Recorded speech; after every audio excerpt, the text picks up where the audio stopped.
Hi friends, ഇന്ന് നമ്മൾ പഠിക്കുന്നത് റിവേഴ്സ് ഓസ്മോസിസ് ആണ്. എക്സാമിന് എപ്പോഴും ചോദിക്കാറുള്ള ഒരു ഇമ്പോർട്ടൻറ്റ് പോർഷൻ ആണ് റിവേഴ്സ് ഓസ്മോസിസ്. പക്ഷേ ഈസി ആയിട്ടുള്ള ഒരു ടോപ്പിക്കാണ്. ഓസ്മോസിസിൻ്റെ റിവേഴ്സ് ആണ് റിവേഴ്സ് ഓസ്മോസിസ് അല്ലേ? അപ്പോൾ ഓസ്മോസിസ് എന്ന് പറഞ്ഞാൽ എന്താണ്?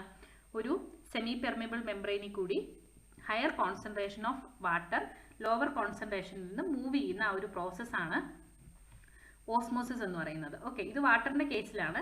വാട്ടറിന്റെ ഹയർ കോൺസെൻട്രേഷനിൽ നിന്ന് ലോവർ കോൺസെൻട്രേഷനിലേക്ക് ഒരു സെമി പെർമിബിൾ മെംബ്രെയിനിൽ കൂടിയുള്ള ആ ഒരു വാട്ടർ മോളിക്യൂൾസിന്റെ മൂവ്മെന്റ്. ഓക്കെ, ഇനി ഇപ്പോൾ റിവേഴ്സ് ഓസ്മോസിസ് എന്ന് പറയുമ്പോൾ എന്തായിരിക്കും? ഈ ഓസ്മോസിസിന് നേരെ തിരിച്ച്, അതായത് ലോവർ കോൺസെൻട്രേഷൻ ഓഫ് വാട്ടറിൽ നിന്ന് ഹയർ കോൺസെൻട്രേഷൻ ഓഫ് വാട്ടറിലേക്കുള്ള ആ ഒരു മൂവ്മെന്റ് ഓഫ് വാട്ടർ മോളിക്യൂൾസ് ആണ് റിവേഴ്സ് ഓസ്മോസിസ് എന്ന് പറയുന്നത്. എങ്ങനെയായിരിക്കും ഇത് വർക്ക് ചെയ്യുക? റിവേഴ്സ് ഓസ്മോസിസ് ഒരു വാട്ടർ പ്യൂരിഫിക്കേഷൻ പ്രോസസ് ആണ് that removes contaminants by using pressure to force water molecules through a semipermeable membrane. This membrane allows pure water molecules to pass through while blocking larger molecules and impurities. Result is clean, purified water. നമ്മളൊരു pure വാട്ടറും impure വാട്ടറും ആണ് എടുത്തിരിക്കുന്നത്. ഇത് impure water ആണ് and this is pure water. Then നമ്മളിതൊരു semi permeable membrane വെച്ചിട്ട് separate ചെയ്യുകയാണെങ്കിൽ പ്യോർ ആയിട്ടുള്ള വാട്ടർ മോളിക്യൂൾസ് മാത്രം ഈ ഒരു ലോവർ കോൺസെൻട്രേഷനിൽ ഹയർ കോൺസെൻട്രേഷനിലേക്ക് നമുക്ക് മൂവ് ചെയ്യിക്കാൻ പറ്റും ബൈ അപ്ലൈയിങ് പ്രഷർ. ഈ ഒരു പ്രോസസ്സാണ് റിവേഴ്സ് ഓസ്മോസിസ് എന്ന് പറയുന്നത്.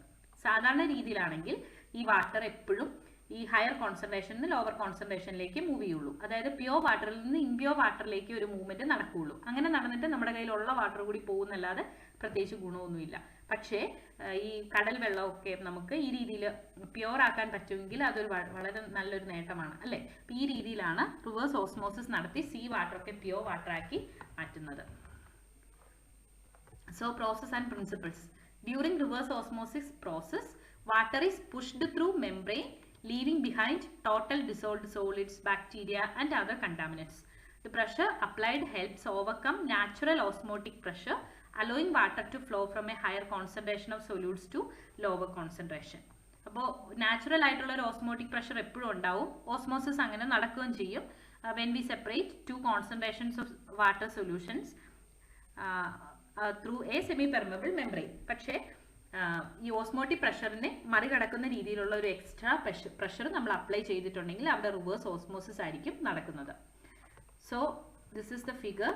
നമ്മൾ സീ വാട്ടർ ഉണ്ട്, നമ്മുടെ കയ്യിൽ പ്യോർ വാട്ടർ ഉണ്ട്. അപ്പോൾ സീ വാട്ടറിലേക്ക് നമ്മൾ പ്രഷർ അപ്ലൈ ചെയ്യുകയാണ് യൂസിങ് എ പിസ്റ്റൺ.